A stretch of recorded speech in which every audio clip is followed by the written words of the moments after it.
Okay. Okay. Alright. This out. Ooh, let me get it a little bit further away from this cheek. Alright. Oh yeah, there we go. Alright, how does Is that look good, Cindy? Yeah, look. Will it rub against the shirt? It might, but we'll do a little mic test here then. Here, I'll try to flatten this out a bit and then make this stand up a bit in a way. Yeah, check 1, 2, 1, 2, 3, 4. There we go. By the way. A little bit further away there, Cindy. That might be best. It does not matter how early I leave. It took me 85 minutes to get down here today. Oh, wow. It does not matter what time I leave. Alright, should be good. Okay, let me put my computer.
And welcome to the very special Halloween edition of X's and Omar. One day late, but I feel like we need to have some fun today. Absolutely. It's been a scary situation Ooh. for the Dolphins. Scary situation.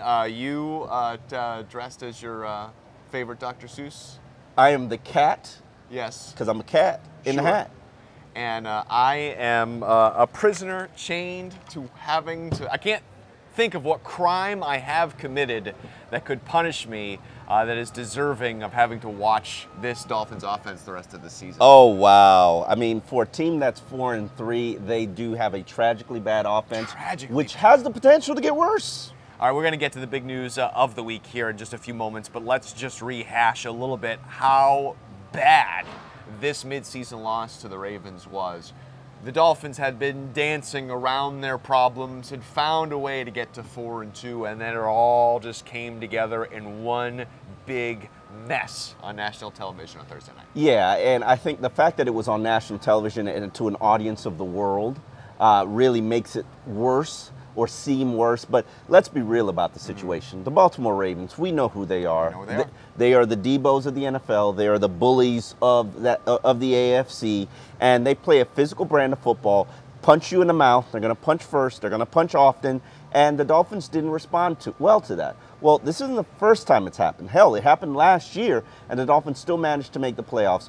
The Dolphins can rebound from this.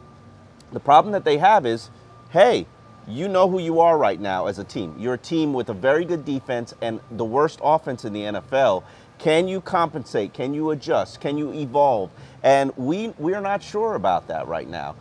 They're going to be facing less physical teams throughout the season, which is going to definitely help them. But then you still face the Buffalo Bills, which is a physical team. You face them twice. So it's not like it's going to go away. You have to figure out a way to get better in the trenches and get better on the offensive line to give yourself a chance. So Adam Gase came out with a hellfire press conference on Friday. I call it a scorched earth press conference. Scorched earth. Yes. Burned it all to the ground. There are some words that he used to describe his specifically offense that we can't use here on this family show. And then he threatened people's jobs, and he said specifically, "I might do some things that the fan base might not like, but I don't care." Yes. And that's what we saw yesterday. Right before the trade deadline, the Dolphins traded Jay Ajayi for a 4th-round pick. 3 reasons, in my opinion, why they did this. You tell me which is the biggest one and whether I'm forgetting something. Okay. 1, to get a cancer out of the locker room. 2, to further establish the culture that it doesn't matter who you are. If you're a pain, we're going to get rid of you. Or 3, to make the most out of an asset that was not in the long-term plans for this team. All of those factors are very viable. Okay. Jay Ajayi was a difficult personality to deal with. I'm not sure that that's the reason that he was traded. And the fact that they felt like they had to always cater to him to keep his ego in check. Jay was a Pro Bowler last year, and he wanted to be treated like a Pro Bowler. Well, truth be told, and I've said this before, and people don't believe it, but I believe any of the 4 backs that were on the roster last year could have been in that situation and become the Jay Ajayi, playing behind the unicorn offensive line, because at that point, they were doing such a good job opening up holes that it allowed the back to look good on the second level.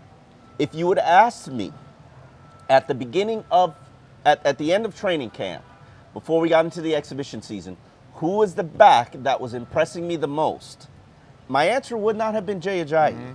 My answer would have been Kenyon Drake. And what I'm told during these practices, because what people don't know is Jay Ajayi has a knee that's bone on bone. That's why he dropped into the 5th round of the NFL draft.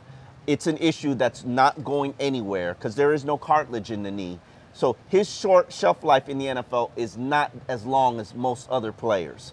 He only practiced 1 day a week. I don't count Friday as a practice because we've been there. It's a BS practice. He practiced 1 day a week, and basically in the other practice, they got an opportunity to see Kenyon Drake. And the intrigue grew. Now, unfortunately, they couldn't get Kenyon Drake opportunities and snaps because, you had to cater to Jay Ajayi and you had to cater to the offense. And hell, especially when your offense is suffocating like it was, you had to do what you need to do. Also, Jay Ajayi likes to take every run on the outside, bounce it. Doesn't necessarily like to be an inside runner.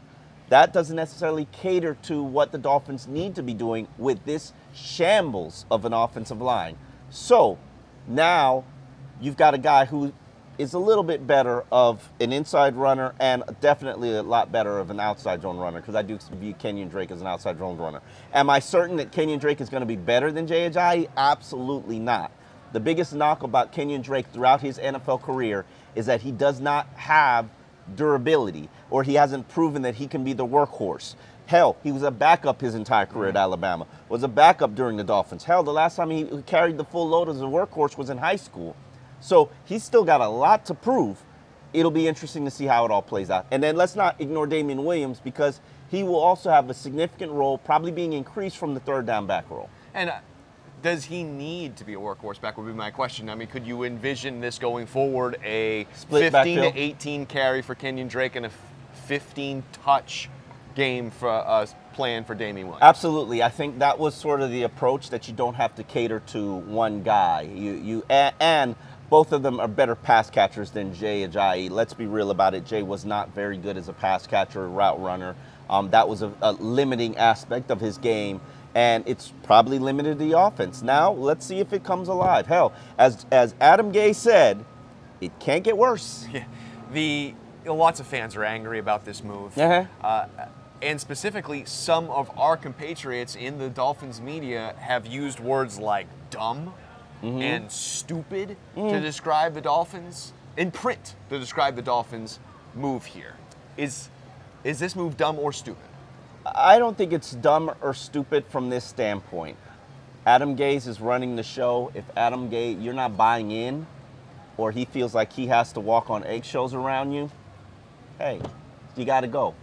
And that's going to happen probably to Jarvis Landry too. Yeah. I'm not necessarily certain how that's going to end, because a lot of Dolphins want to sit here and tell you that, hey, we told Jarvis Landry he's not going anywhere. I can tell you for a fact, no doubt, unequivocally, Jarvis Landry was on the trade block, and really wasn't traded because they couldn't get an offer that they liked. So it is what it is. If you're not buying in, you're going to go overboard. Right. Okay, so we know we have this Dolphins offense that's worst or close to worst in just about everything. People who have a problem with the Dolphins, what the Dolphins did with Jay Ajayi, have they factored in that the Dolphins have the second worst rushing offense in the NFL? No, they haven't. Only the Arizona Cardinals have less yards per carry and less of an average. Dolphins are only averaging 3.2 yards per carry. And this is supposed to be a team built on the run game. Well, I hate to say it, but early in the season, Chris Perkins was sitting right next to me with less hair and no hat. And we debated about what was a bigger key for the Dolphins' success, Jay Ajayi or the offensive line. And while certainly you could argue it's a little bit of both, it's more the offensive line. And I was right in that debate. Perk, I hope you're watching. I was right in that debate. And now we really will see, though. Yeah, definitely. If the Dolphins can find a way to turn this around. If they can they turn this around with the people that they have in-house? Yes, definitely. And the problem that we're going to have now is that every aspect of the offense is a problem. The quarterback's a problem. Sure. Jay Ajayi's playing with broken ribs. The offensive Jay Cutler. Jay Cutler. The offensive line's a problem. The receivers, Devontae Parker's probably coming back finally against Oakland, but they're not playing well. Tight end, they're a disaster. How do you fix that? How do you fix that? And that's really, Adam Gase he's got to work miracles. Gase called out the players on Friday and said that they weren't bringing home the playbook. They weren't studying specific important players on the offense. That gets to Sean Slee's question here. Okay, well, let's go. Let's take Sean Slee's question. True or false, Adam Gase's call out of his players will help light a spark? I think it'll certainly get their attention. I think trading Jay Ajayi will certainly get their attention.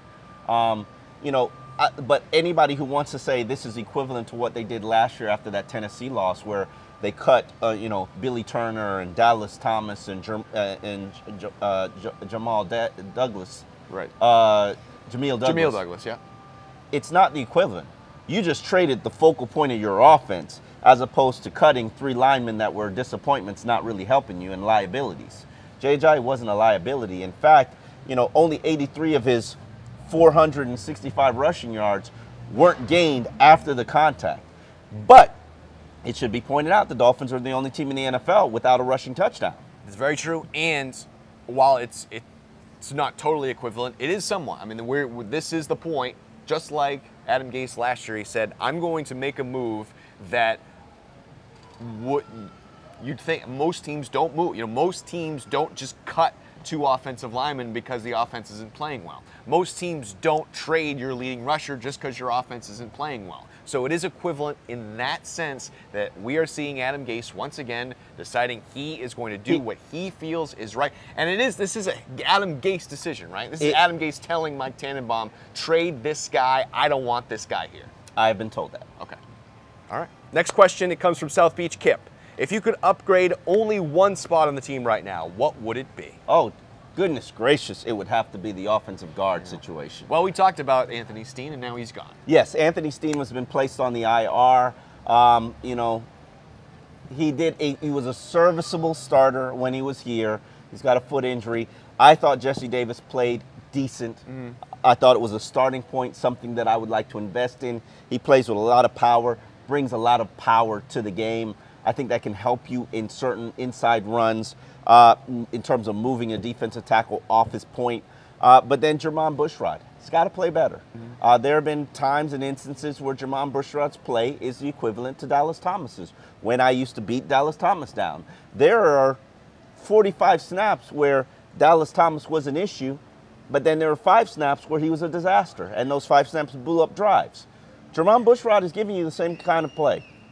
45 snaps, he's okay. He gets the job done. 5 snaps, he's a disaster, and it blows up a drive. It gives you a negative run. It gives you a sack.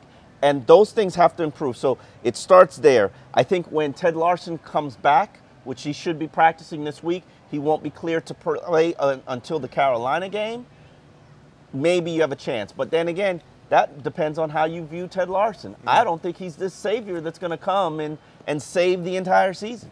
I just don't. He's a different guy, and it feels like at this point a different guy is better than the guys that they You have. need an alternative, and alternative to bad is just okay. You are watching X's and Omar presented by Gulfstream Park. We are live out here again at Gulfstream Park in Hallandale Beach this week, like we will be for the rest of the season. Feeling down about how the Dolphins are playing, I can't think of a better thing to do than come and spend some time out here at Gulfstream Park, either here with us or at any other time during the week. Great restaurants, great places to have drink. I mean, it's just gorgeous weather out here. Absolutely, just, it is gorgeous today. A nice place to come and have a walk around. So let's talk more about the Dolphins and where they are right now by playing your favorite game, true or false. I figured since it's the Halloween edition of Yes. this show, we should play Trick or Treat. Trick or treat. Okay, let's see if that works. All right, let's Trick see. or treat. This question's from BJ Maynard. Ryan Tannehill will be the starting QB of the Miami Dolphins next season. Trick or treat? That is a treat. There's no doubt in my mind that Ryan Tannehill is going to be here. He's going to get his $18.5 million salary. He's going to be anointed the starting quarterback. I'm not even sure Matt Moore is going to be around. And really, I don't think the Dolphins are going to use early resources to draft a quarterback. Just don't see it. Maybe another year away from doing that. Probably another year or maybe two. All right, trick or treat from Matt Snyder. TJ McDonald and Rashad Jones will be one of the better safety tandems in the NFL. I think that's a trick. I addressed this last week in the show. I'm a fan of Rashad Jones, especially when he's in the box. I'm not a fan of Rashad Jones when he's a free safety playing center field. I haven't seen TJ McDonald do that and play in that role. And if he's a player who, throughout his career, he's had to be in the box, that's going to make me a little bit nervous. Mm-hmm. Can you play center field? Rashad Jones needs a guy who's going to be the last line of defense because he's a gambling player. He's a risk-taking safety, and the other safety has to compensate for that by saying, oh, Rashad's biting on something, I got to go do this. So you got to be super intelligent. I just don't know about that with TJ McDonald. Maybe my opinion will change when he's playing against Carolina Panthers. I'm going to say it's trick or treat. Nate, if you were to include Nate Allen, who is hurt. Oh, he's on IR. On IR. But if you were to include that, best free safety on the team is Mike Thomas. Trick or treat. I'm going to give you a trick. I'm going to give you a trick just because. You still think it's TJ McDonald? It's TJ McDonald just from the athletic standpoint. Okay. The question is, can he be intelligent enough to know when Rashad? Can they work well together? You have to work. Issa Abdul-Quddus worked well with him because he read him well. And you have to be able to read Rashad. Hopefully TJ McDonald can do that. All right. Next question is from Thomas James. Trick or treat. Mike Pouncey is a Dolphins player next season. Ooh, that's going to be a treat. Okay. I'm going to say it's going to be happening. However, I'm not sure he's going to be making his $8 million salary next year. I think the Dolphins will probably shake him down, strong-arm him to restructure his contract. Mike will probably reconsider his situation, check the landscape, talk with the family, decide that they don't want to leave Florida, and probably then restructure his contract. But Mike isn't playing up to the level of an $8 million a year center. Because of injuries? No. Because he's got to help the guards. Other side of his prime? Okay, because he's helping the guards too much. Okay. Next question from Julio. Trick or treat. Juwan James, Jermon Bushrod, and Laramie Tunsil will be demoted before the Raiders came. That's a trick. Yeah, I don't think that's going to happen. That's not going to happen because to demote someone, you have to promote somebody else. Yes. And Sam Brenner is not good enough to unseat Juwan James or Laramie Tunsil. Sam Brenner's still around? No, not Sam Brenner. Sam Young. Sam Young. Tunsil and Juwan James are not playing up to the level that they have the potential to play. They are not inconsistent right now. They can all play better, and hopefully they will all play better.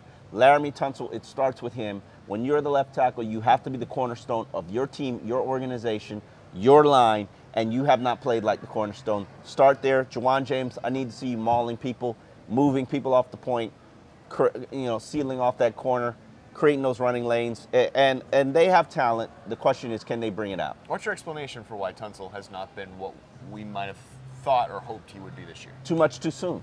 Yeah. I didn't have this ultra high opinion that this is the guy who's going to be the first pick in the draft.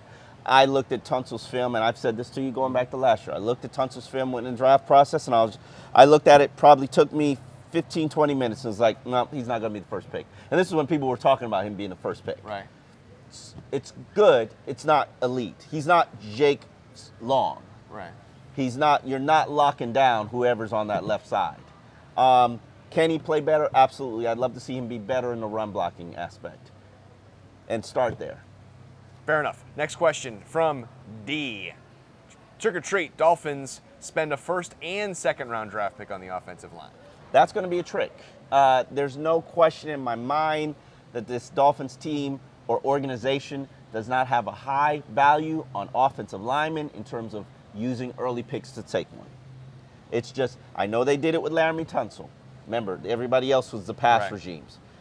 Yes, will they rebuild this offensive line? Absolutely. Will they use early resources, maybe a second, maybe a third to rebuild it? Certainly. But they're not going to use a first-round pick on it. So running backs, receivers, and tight ends early in the draft next year? Is that what they're looking at? Right now, I'd probably, if I had to put my money on it, I'd probably put a running back early in the draft. All right. Depending on what Kenny Drake does. Next question from Marco Sango. 8 of the 11 offensive starters for the Ravens game will not be on the roster next year. 8 of the 11 starters. Woo, here's the thing.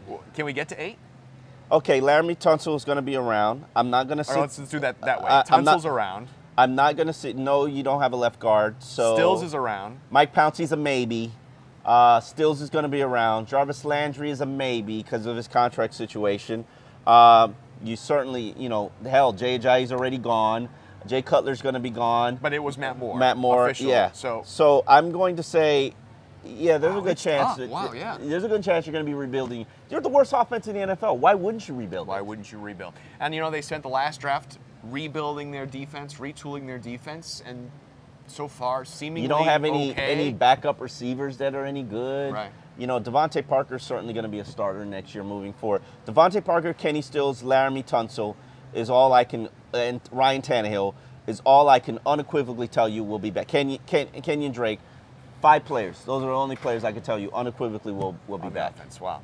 And a true trick or treat from Corey Williams. Ted Larson will become the team MVP. That's had to be submitted as a joke. I want to know what he's drinking, how he's spending his Halloween. If Ted Larson is inserted into this offensive line and has the kind of impact that Mike Pouncey had during his run when he came back last season, and you become the unicorn unit again, there will never be another unicorn, rest in peace.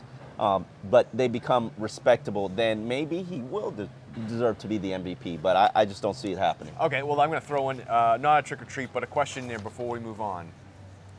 If the Dolphins find a way to make the playoffs from here, which is still record-wise, is certainly a it's certainly a viable possibility. Who would be their MVP? Who needs to be the guy to pick up his play and lead them to the playoffs?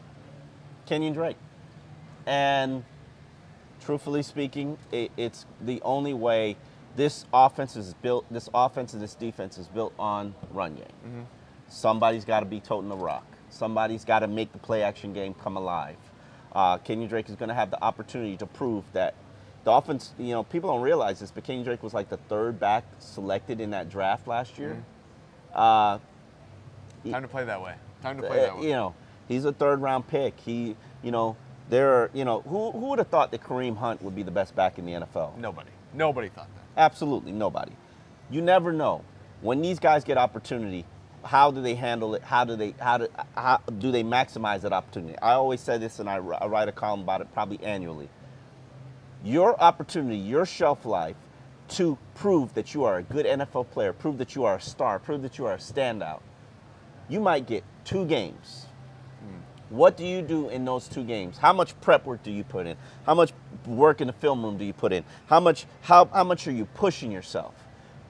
It happens. If Cordrea Tankersley had 2 games and he tanked, we'll be right back with Byron Maxwell. Mm-hmm. You will have a short opportunity to prove you can be the man.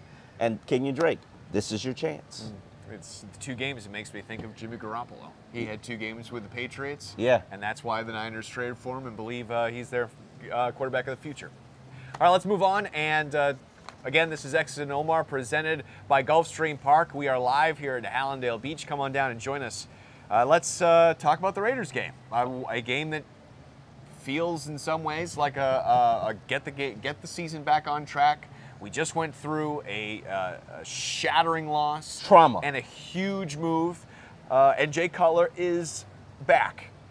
Is seemingly rushing Jay Cutler back is what it feels like. Broken ribs. To some degree, he is being rushed back into this position. Is that the right move for this Dolphins team? I don't believe that it is, but I can understand desperate people do desperate things. And Adam Gase is truly desperate. Yeah. When you trade the focal point of your offense to send a message to your locker room and then rush your quarterback with broken ribs onto the field, doesn't that seem desperate to you? Seems desperate to me, yeah. And, you know, this is a guy with a massive ego. Adam Gase has a massive ego. If you haven't figured that out yet, you're clueless. He is supposed to be an offensive guru, a quarterback whisperer, and he has the worst offense in the NFL. You got to do what you got to do. I personally believe that this team right now will be better with Matt Moore as the quarterback right this minute until Jay Cutler has some sort of mobility. Right now, when you look at the film, and the only universal thing that I could really tell you that my main criticism of Jay Cutler would be this. When the pocket is compromised, Jay's panicking and throwing off his back foot. Yes. That's universal from game one to the point where he got injured against the Jets. Now, with broken ribs, is that problem going to get better or worse? It's going to get worse. Is the offensive line any better? Is the run game any better? No. So we shall see. Now, I believe that he's a good quarterback. I believe that he can facilitate this offense if the line was respectable and he didn't feel rushed. Problem is, line isn't respectable. He feels rushed. Now he's got broken ribs. Add that to the formula and see how it plays out. Khalil Mack is a scary man. Yes, he is. Khalil Mack is a scary player. Devontae Parker likely returning this week, finally.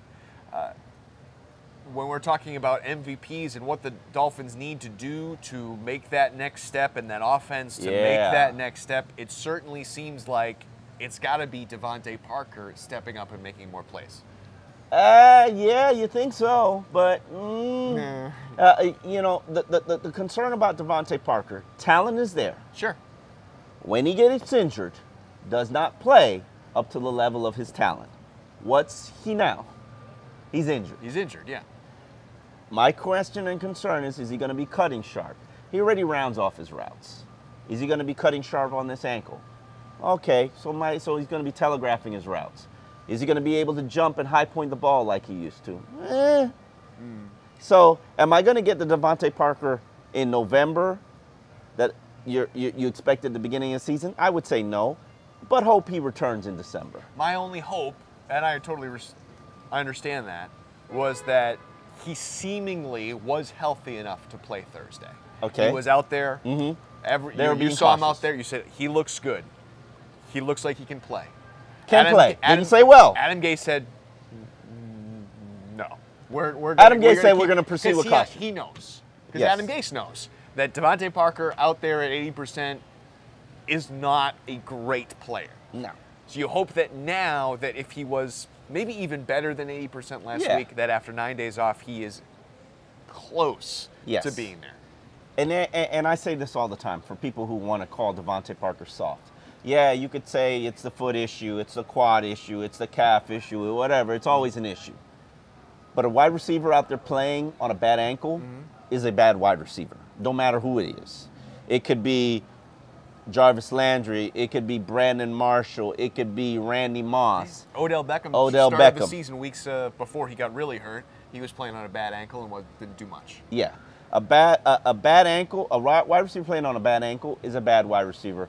I'd rather the healthy guys going out there. Leonte Carroo, he's not great, but he was getting the job done. I'd love to see them continue to get that development. Huh? Getting the job. Hey, he had like 6 receptions last week. How many points did Dolphins score? 0. So there was no job being accomplished. He was catching by balls Leonte thrown Carroo. to him. Okay. Next question is from Wes Snow. Does Jarvis Landry assume his role as the safety net when Cutler comes back, or does Kenny Stills' role diminish again?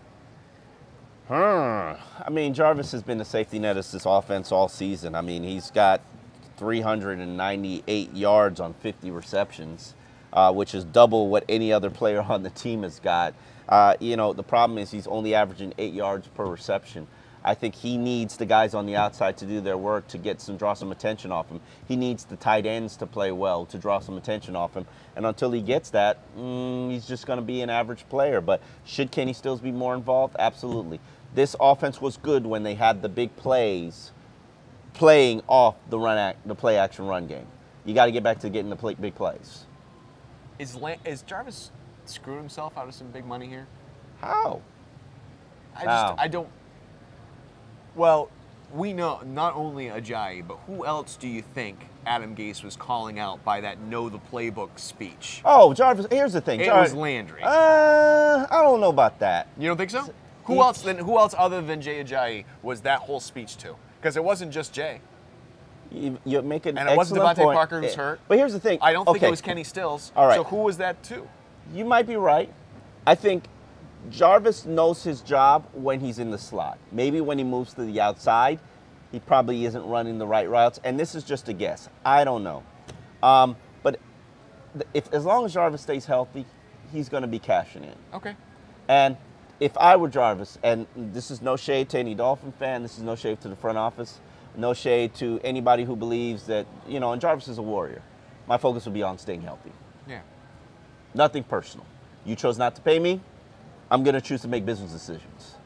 So I might not be giving you my 110% running over and trucking people or on a punt return, risking my life to try to get you a first down. I'm making business decisions. These are things. You made a business decision as an organization when you decided not to give me a contract when rightfully I deserved one, making me play for $900,000 this season. I'm going to make a business decision by making sure that I stay healthy so that you can't screw me when I'm a free agent. You're getting $900,000 worth of effort out of Jarvis. You absolutely are. All right. Okay, so let's talk about the Raiders. Hasn't been the season they were expecting either. Yeah. Lots of people thought they were the hot team coming in this year. I thought they were the hot team. You were the hot team. What's going on there? I really, when I watch their film, it's turnover after turnover. I mean, they're just not taking care of the football. And that, to me, is the biggest issue that they need to address. Yeah, they had a stint where they didn't play with Derek Carr because he was injured. That sort of set the offense back. Their wide receivers aren't playing. Amari Cooper isn't playing up to the level that he has the potential of playing. And there's been some chemistry issues on the offensive line. Marshawn Lynch has been suspended for a game. I can tell you right now that they're a better team than they've played and shown all season. If there was one issue that the Raiders are having is they've got really shoddy linebacker play. And if you can sort of attack that linebacker play, I think you have a chance to really put together a good effort. The problem that I see moving forward is, can the Dolphins attack the linebackers? Do they have good tight ends? No. Do they have running backs that can really be a threat catching passes out the backfield? Damian Williams? Yeah, we shall see. Okay. So what is that the biggest key, attacking the linebackers, or what do the Dolphins need to do? I was to tell you the Dolphins beat the Raiders. Let's look into the future. Now dial it back. What is it that they would have done to have pulled Certainly, you got to attack these linebackers. You got to figure out a way, game planning, calling plays to attack the linebackers. If Julius Thomas can't show up for this game, he doesn't belong here. He's not good. He hasn't been good as a pass blocker, hasn't been good as a run blocker, hasn't really threatened the seam. Why is he here? Why is he starting? And then the other key to me, Marshawn Lynch. Like, that guy, he's not having a great year, but when you watch the film, he's a load to get down. It takes 3 people to tackle Marshawn Lynch. And that's going to be a problem for the Dolphins. They got to gang tackle, and they've got to play better on the edges. I wasn't very pleased with what I saw against the Ravens in terms of edge setting. Certainly, you know, the young Terrence Faday's got to play better. The young player, Harris, what is his name? Harris.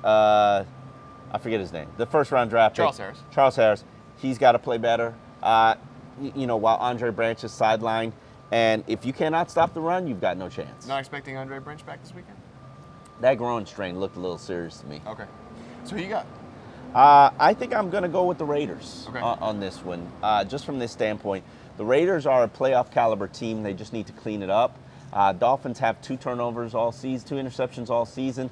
I don't think they're going to force the Miami Dolphins. I mean, I don't think they're going to force the Dolphins are going to force them to make mistakes. So I'm going to go with a 24-17 Raiders victory. All right. I was right last week, by the way. I thought the Ravens would take care of the Dolphins. Here in the NFL, every week, it's about who's feeling the pressure. It's about who I agree. is feeling it, and I feel like it's squarely on the Dolphins' shoulders this week. I feel like they were embarrassed on national television, and for the second straight week, they're playing on national television. This one is at home against a team that's not really that great, a team that's not going to, other than their running back, punch them in the mouth. And that's why I'm taking the Dolphins to beat the Raiders this weekend or Sunday night by a score of 23-21. Okay. All right. Because I just can't handle being chained to a garbage team for the rest of the season, and I feel like this is a game the Dolphins need. Pivot game, to you're save their saying? season. I'm saying it's a pivot game. All right. Dolphins had a pivot in the middle of their season last year, went on to the playoffs. I'm not exactly sure that's going to happen, but that's what this feels like this week. All right, that's going to do it for us for X's and Omar here from Gulfstream Park. Remember to download the X's and Omar podcast, and of course come out here and join us at Gulfstream Park next week, Wednesday at 1 o'clock. If you've been watching us live, we will take your questions starting in just moments on X's and Omar Overtime. Thank you for watching.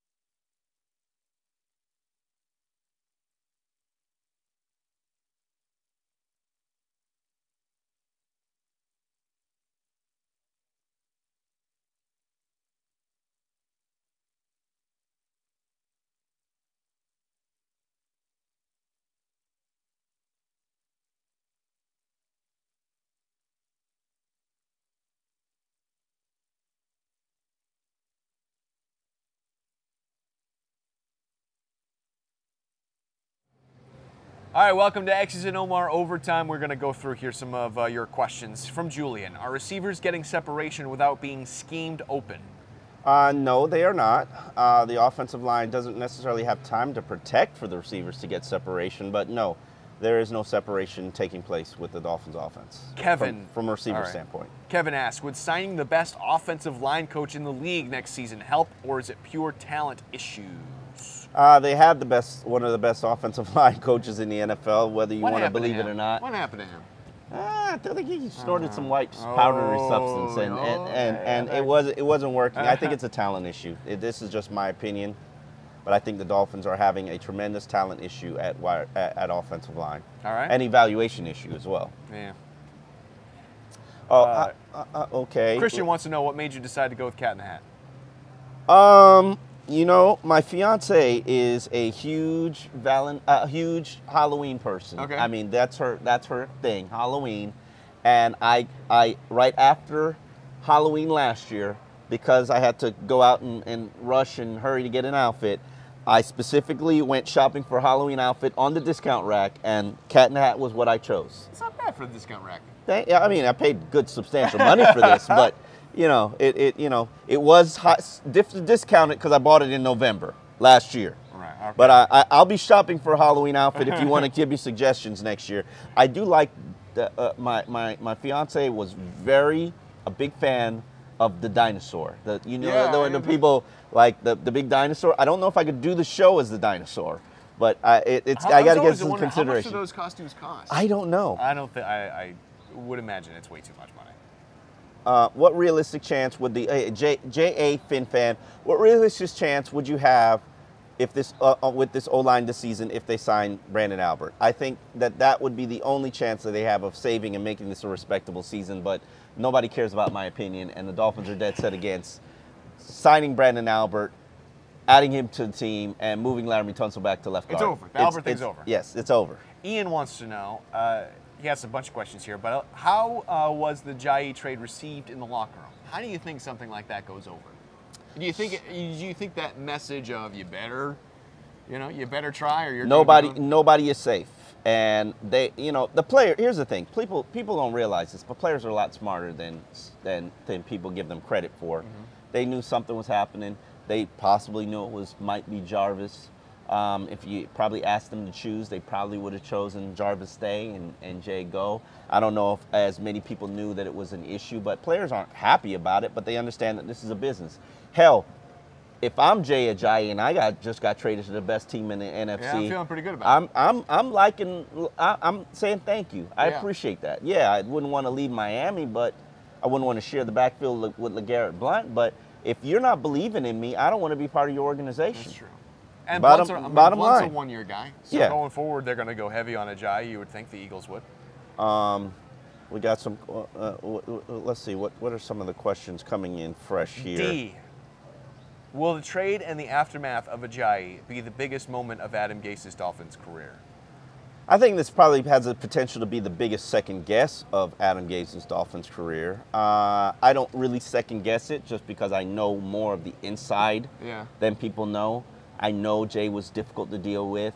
I know Jay wanted to be guaranteed carries and touches, and I know Jay cried about not being the third down back even though he was struggling as a third down back.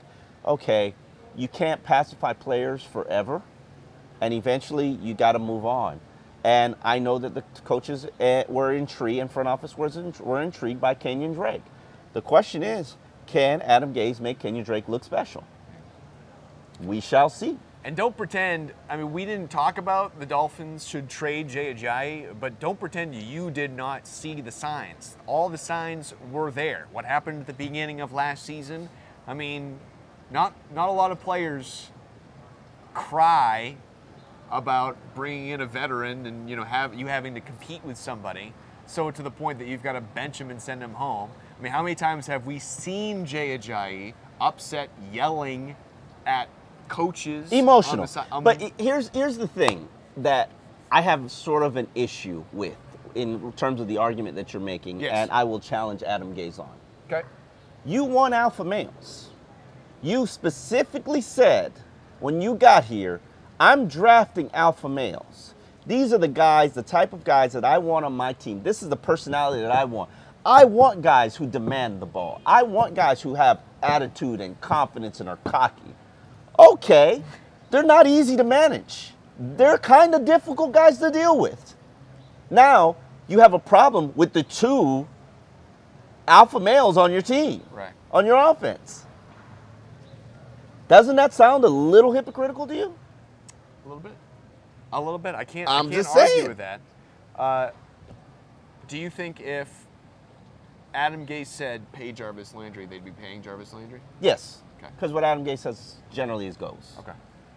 So it's as much him as it is Adam Gase, as Mike Tannenbaum. Kenny Stills is only here because Adam Gase said pay Kenny Stills. So we shall see. Here's a good question from actually, I lost the question. Damn it! You see if you can find a question. I lost the question. I'm sorry. A couple. Okay. Do you think? But from Business Guy M, do you think the Finns are going into a full rebuild after the season, or are they still in a more of a win now mode? I think the Dolphins have gone into a invest in the future mode. That was what this season was supposed to be about from the jump, from the beginning. When Ryan Tannehill got injured, they said, we need to do things that will help us win now. When Lawrence Timmons went AWOL, they said, we need to do things that will help us win now.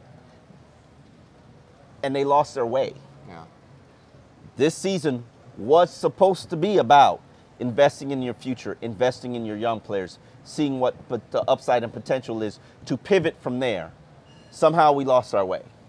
And I think trading Jay was getting back to that approach and mindset and mentality.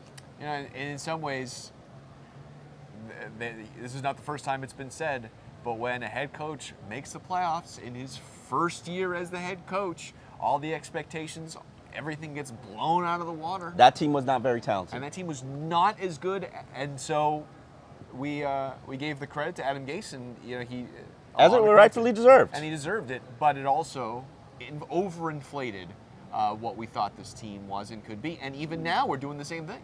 They're 4-3. They are above 500. They're probably still in the playoff hunt of making the playoffs, no question about it. But again, they are not a good team. Mm-mm. And that's what, when you're building a team like this, when you're trying to build a culture, you have to have big picture while also trying to win now. Definitely. Question from the audience. How much faith do you have in Greer and Tannenbaum to draft and fix this quickly? Question is, how much faith is there in Greer and Tannenbaum to draft to fix this quickly? I mean, I think you said it. You outlined it. You said what they need to do most is invest in offensive linemen, and that's not what they believe. Here's something that I thought about yesterday, and people are going to find a problem with this. People are going to like get all in their feelings. Their panties are going to be in a bunch about what I'm saying. Mike Tannenbaum has helped the Philadelphia Eagles build a title contender. Okay. The Eagles wouldn't have Carson Wentz if it wasn't for Mike Tannenbaum. And now the Eagles have one of the best rushing attacks in the NFL and just added Jay Ajayi. They're legit title contenders. Of course, yeah. Mike Tannenbaum helped them get there. All right. Can he do the same for the Dolphins? You answer that. Well, I think he's part of the reason why Adam Gase is here. And that's a start.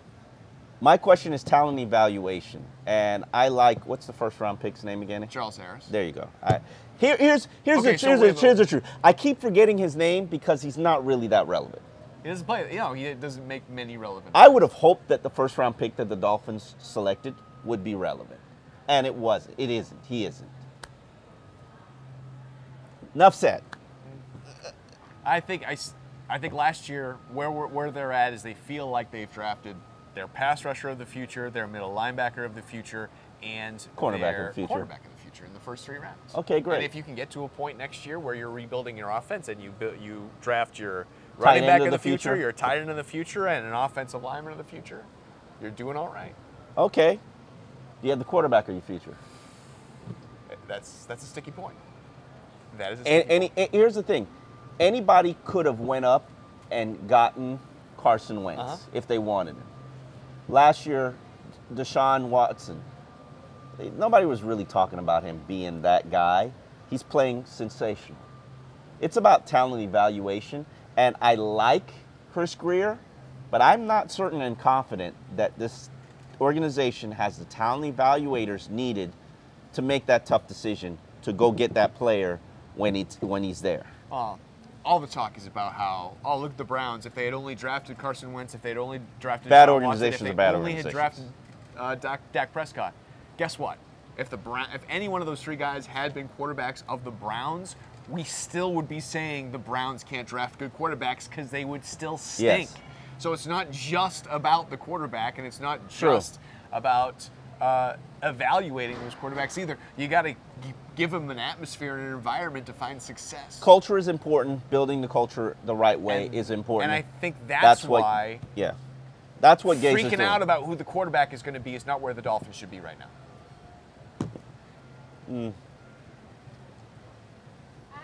Yeah. All right, Devontae Parker, we got to go back to him. Okay. AKA Bubble Wrap. If he doesn't perform this year, are you going to consider him a bust? Is Devontae Parker a bust if he does not perform this year? Is he a bust already? No, he's not No, a bust. he's not. And he will. Some guys have the toughness to play through injury. Some guys don't. That's just the reality of it. I think Devontae was working to get there. I think if it was any other injury than an ankle injury, yes. I think we need to get to the point where we don't expect Devontae Parker to be Des Bryant, but expect him to be Kenny Britt. And when you get to that point and you get comfortable with it, then you lower your expectations a bit. And I think that that's what's needed. You need to lower your expectations a bit. I think you need to expect him to be a healthier Stephon Diggs. We've talked about Diggs. No, he ain't Stephon Diggs. Sorry. All right. That's going to do it for this week's edition of X's and Omar, presented by Gulfstream Park. Thank you so much for watching, and maybe we'll have happier things to talk about next week. Tip of the cap to you.